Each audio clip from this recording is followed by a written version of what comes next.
It's a rule of life. Everything changes, and tennis is no exception. In this video and the next, I'll go through many of the ways that tennis has changed since I started playing. And when was that? When did I start playing? Well, I know you can't tell by looking at me, but it was almost 64 years ago. Precisely, it was the last week of June 1959. I don't look that old, do I?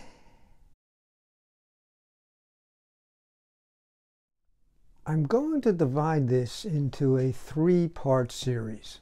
In this video, I'll review the changes, both big and small, in the game that do not involve the strokes themselves. In the second installment, I'll deal with the ways the strokes have changed and with the changes in the way the game is played. And in the third video, I'll examine changes that I see occurring in the game even as we watch it today. First, the balls. They used to be white. Now they're yellow. Better to be seen both by our eyes and by the TV cameras, or so I've heard. And then the ball cans. Used to be there was a key that you snapped off the top of the can. The throat of the key had a linear slit.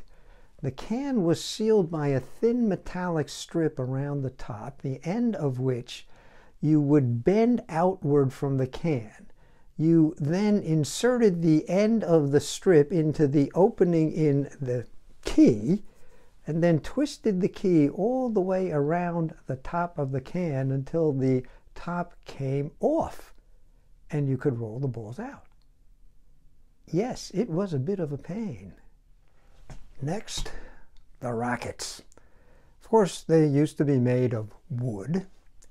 Here is my very first racket, a Spalding. Yes, from 1959. As you can see, I haven't played with it in a while. And here is what was, if I recall correctly, the most popular of the wood rackets, the Jack Kramer Autograph. I played with this model for some time. Once in a while, I show it to the younger coaches, and they are fascinated and appalled. They can barely comprehend that anyone could play with such an implement. Letting them hit with it does not allay their disbelief. And what do we have here? Recognize these?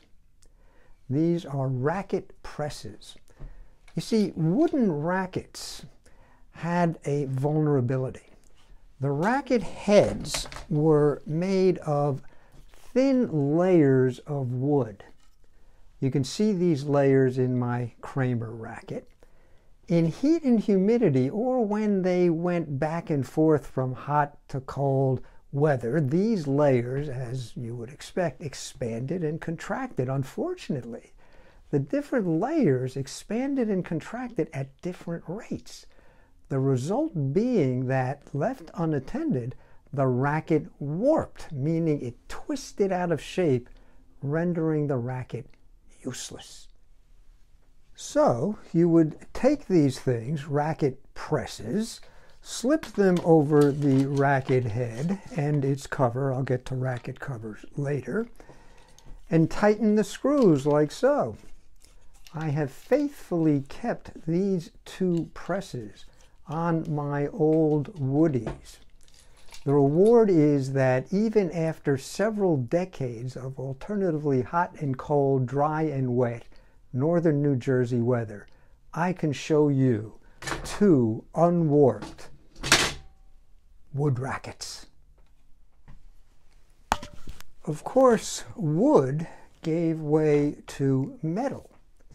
The first of the metals to gain widespread use was the Wilson T2000. It was introduced in 1968, just as the Open era began, and the player primarily responsible for its popularity was Jimmy Connors, who adopted it right away and used it with great success.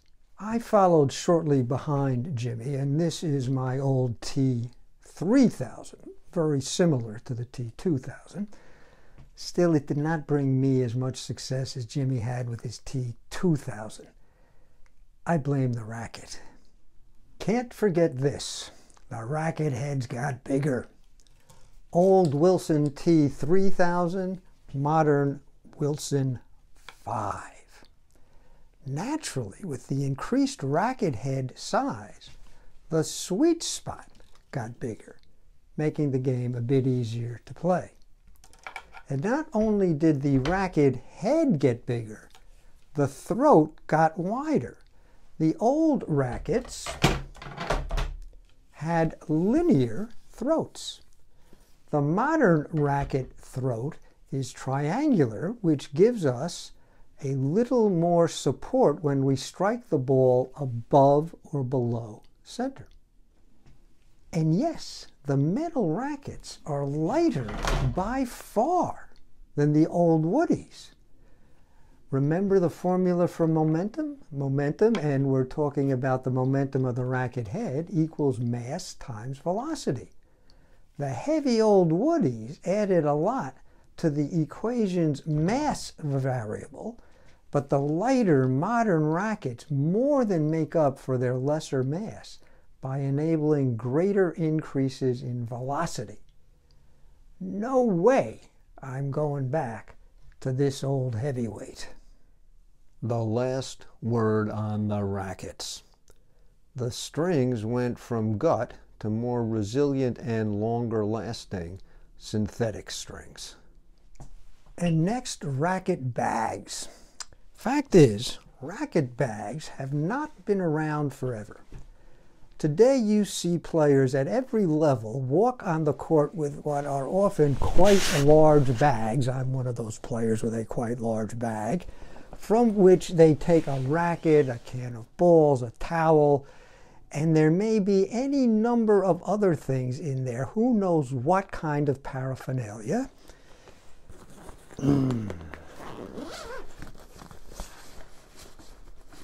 Like this. A racket without strings. Someday I'll tell you about that. And this, a paddle. And someday I'll tell you about this. It used to be that elite players on the tour simply carried their rackets, often several in number, and towels onto the court in their arms, and that was it. And the only protection, if you could call it that the rackets had was the old racket cover. At first, these were loose bag-like things that tied in bows at the racket throat. Then came covers that were shaped to the head of the racket and had zippers. You'd open up the zipper and take the racket out. The racket presses that I mentioned earlier went over the racket covers. And here is what is probably the smallest, least significant change in the game. The near complete disappearance of rear pockets on men's tennis shorts. I have no idea why this happened. I find it all the more inexplicable because once the men started putting the second ball in their pocket rather than holding it in their tossing hand as they used to, they would put the ball in their rear pocket. Not anymore. And now we come to a real biggie, what I will call Pee-wee tennis. I have three things in mind here. First, the introduction of shorter, much lighter rackets for children. Second, the advent of small nets that could be set up so as to permit the kids to play on a court, the length of which is the width of the full-size doubles court, and the width of which is the distance from the baseline to the service line, 18 feet. And third, the use of balls of varying sizes and pressure. The larger and very low pressure red balls for the little ones on the small court I've just described, who then graduate to orange balls, regular size but only 3/4 the pressure of regular balls, and play on courts 60 feet long and 21 feet wide, courts which can be laid out using drop lines, which are themselves a relatively recent innovation.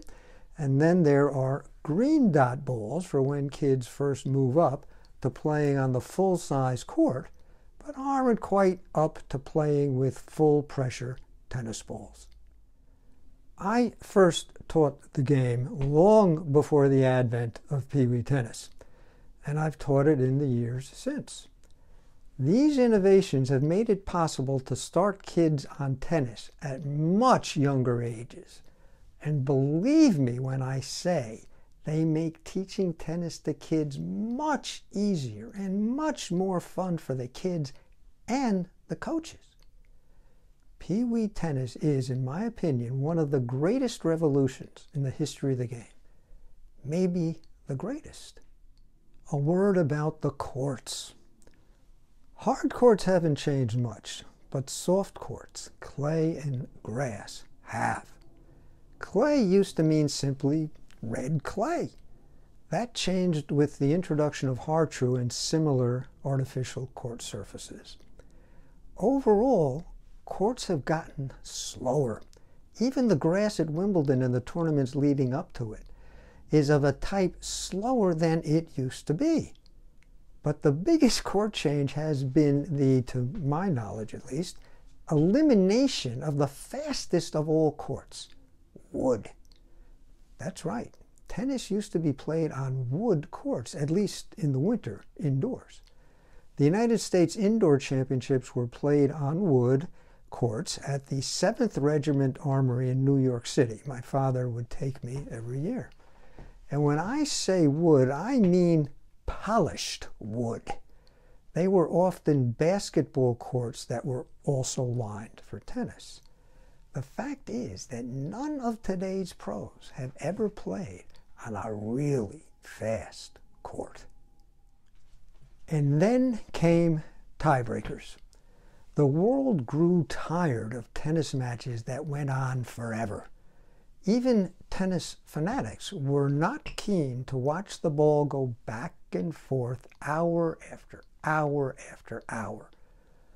So in the early 1970s, tiebreakers were introduced generally, largely at the instigation of a man named James Van Allen. An exception was the final set at Wimbledon, which could go on forever, and in 2010 did, when John Isner and Nicholas Mahut played a first-round match in which the fifth set lasted 138 games, Isner finally prevailing 70-68 in a match that went on for 11 hours and 5 minutes over a ridiculous period of 3 days. It wasn't quite the death knell for unrestricted final sets. The French Open held out until 2021, but now all matches have tiebreakers in every set. And finally, the biggest, most important change of all, open tennis. It came in 1968. Finally, amateurs and pros played each other first in a few tournaments, but soon enough in all of them.